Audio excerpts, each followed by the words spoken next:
By now, everybody's familiar with Texas hiring Steve Sarkisian, the phenomenal offensive coordinator from the University of Alabama, who just called one of the greatest games I've seen in a long time. And really, if you look at it, from the Florida game on, Sark has been in his bag calling plays, doing some really special stuff, so we have to get into it because I think that the University of Texas brought him there to solve one specific issue that they believe will snowball in fixing the rest of their issues, so we have got to get into this. But before we do, as always, y'all, if you're here, go ahead and subscribe to the channel. We're on a push to 1,000 subscribers, and I'd love to have y'all along for the journey. Drop a like and a comment down below letting me know a few things. First off, whether or not you think Sark is the right guy, and second off, whether or not you think Sark is going to be able to correct a lot of the mistakes that are currently prevalent at the University of Texas. I love interacting with y'all, and likes and comments go a long ways in helping smaller channels like mine get picked up by the YouTube algorithm. And like I already said, we're on our push to 1,000 subscribers, and I'd love to have y'all along for the journey. But with all of that being said, we got to talk about this because I think this is super interesting stuff. As some of you may know, I put out a video not too long ago saying at the time I thought that it made sense for Steve Sarkisian to stay at the University of Alabama. Now, why did I think this? Because he'd turned down multiple head coaching opportunities, he'd turned down multiple interviews, and he was in the process, it was reported, of restructuring his contract with Alabama for an extension. Now, when I hear this and I hear an individual as brilliant as Steve Sarkisian turning down opportunities, and then I look at the time left on Nick Saban's contract, it made sense if he was going to sign a contract extension to just go ahead and start being groomed as the next head coach at Alabama. And I really don't think you can go wrong with a guy like Sark, especially the way college football is trending, where these high-powered offenses are going to be the future, and Sark is just as brilliant of a play caller as there is in the entire nation, right? He, Lincoln Riley, Lane Kiffin, all guys who are really young but have this very youthful idea of RPO schemes and the spread offense, and they are brilliant at layering concepts in their passing routes to always have a defense at the disadvantage. So what is it that I'm saying that I think Sark is going to be able to fix at the University of Texas? Well, first off, I want to point out to a comment that I got on that video about whether or not I thought Sark would be the next head coach at the University of Alabama. There was one person who commented and said, what if he's offered the Texas job? I replied saying, I think that's the only place that can lead him away from the University of Alabama, and it was super intriguing.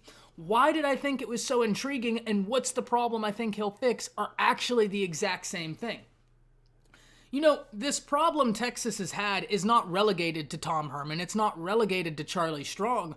This has been something that's been going on since the 2006 draft. For those of you that have been to my channel, that have checked out a decent bit of my content, you may have heard me say this before. Since the 2006 draft, the draft after, right, we'll start from the 2006-2007 draft, Vince Young was the last first rounder. That draft where Vince Young went, they were the last group of guys to go in the first round for an offensive player from the University of Texas. Since the draft after Vince Young has left the University of Texas to now, the University of Texas only has 6 first rounders. None of them have been on offense. Y'all, to put that into perspective, Texas is a blue blood program. Since 2009 to last draft, Saban has 36 first rounders. That's 6 times the production of the University of Texas in 3 less years. That's inexcusable. That's not a Herman problem. That's not a Charlie Strong problem. And it's not only relegated to Mac Brown. It's all of their problem. Now, why is Sark the guy that's going to fix this? Well, Texas, look, to be completely fair, you might have had a first rounder on offense regardless of whether or not Sark came in Bijan Robinson. He is that talented. But this is where Sark coming makes things really interesting. Texas, you just had the #1 player in your state for the next cycle, the #1 quarterback in the nation, just decommit. He's now committed to Ohio State. Now, personally, if I was Quinn Ewers, and I don't know anything, so I'm not saying this is an additive that he will go, but it's going to be much harder for me not to go to Texas now, knowing that the guy who just called a game plan that made Ohio State look like they didn't belong in the building is now the head coach at the place that you wanted to go to originally. That is an incredibly enticing offer. So the problem with Texas right now, aside from the culture, because that's an easy identifying factor, is the development. Kids aren't being sent to the first round of the draft. And if you think that doesn't matter, I'd point you to Tristan Lay's recruitment this year. Now, Tristan Lay, being one of the top offensive tackles in the nation, was between a few different schools. Namely, at the end, LSU, OU, and Clemson. Alabama was in the mix there for a while. Now, why is Tristan Lay's recruitment so important? It's because of something he said. Something he said will let you know the mindset of these recruits. He was talking about the University of Alabama, and he said, why wouldn't I want to go play tackle there? 11 of the last 12 guys, or 13 guys they've had, have been upper round draft picks. First, second, or third round guys. The first 2 days of the draft, they're going at an exponential rate. Why wouldn't I want to invest in myself in that area? I think we have to understand a lot of these kids coming to college football have aspirations of something larger.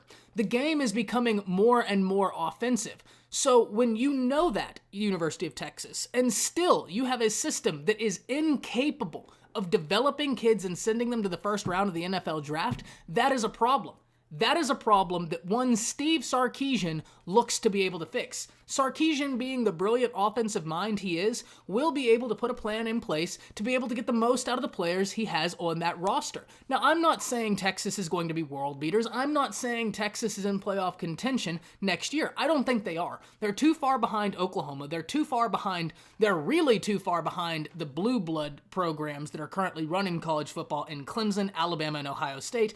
If you don't believe me, go look at Ohio State and Clemson's and Alabama's recruiting class for 2020-2021, and then compare that to Texas's, and you tell me. This is the problem, and this is why I don't think that, Sark will be playoff ready next year, but he's going to be fixing a lot of issues. Texas, I don't think you miss out on the recruits you have in state this year if you have Sark. Texas fans, realize what y'all missed out on this year with Tom Herman. The number one player in your state, who is a triple legacy, spurned you. His twin brother spurned you. That's the number one tackle in the state of Texas, whose father and grandfather were drafted out of the University of Texas. Spurned them to go to Alabama because Texas isn't sending guys to the first round of the NFL draft. The number one running back in Texas doesn't even consider them. Why would he? One, Bijan Robinson's there, so that's not really a fair one. I grant y'all Kamar Wheaton because Bijan Robinson's there. I grant y'all Kamar Wheaton. We'll knock him off the table for this conversation. But Jalen Milroe, number one quarterback in the state of Texas in this current class, not going to Texas. The number one inside linebacker in the state of Texas, not going to Texas. The number one wide receiver in the state of Texas is not going to Texas. You get the theme, but this is a theme that Sark will stop. Sark has such a brilliant offensive mind that guys like JoJo Earl, guys like Jalen Milroe will want to go there because they know he will be able to maximize the potential that they have and get them drafted. So what is it that Sark will fix, and why is it important? I believe Sark will finally fix the problem of being able to develop talent specifically on offense. Look, Texas has been underwhelming developing players since 2006, but it has been abhorrent at developing offensive talent in that time span. I think Sark is the guy that can fix that, and with fixing that problem, UT fans, fixes some of the problems in recruitment we've seen. Because it's not like Texas is out-recruiting Alabama, Ohio State, or Clemson, and I'm not saying you have to, but you cannot lose the amount of top players in your state to Alabama as you did this year and realistically expect to be back. That's just not feasible. You can't lose out the number one player in your state at 6 different positions in 1 year. That's something that Sark looks to fix. And, it's easy to say that he'll just fix recruiting, but in order to fix recruiting, you have to fix development. And the kids already have faith in him. Just look at social media when the kids were watching Sark call that game. It was masterful. People are excited about what he brings to Texas and the style of offense he runs. Y'all, this is about it for this video. I want to hear what y'all have to say down below. Texas fans, do you think that Sark is going to be the guy to ultimately fix the problems? I think he's going to be, if he's not the guy to fix the problems, I think he's the guy to turn it around to start fixing the problems because he can instantly identify offensive talent, get guys into the first round of the NFL draft, and that will fix a lot of the recruitment issues the University of Texas is facing.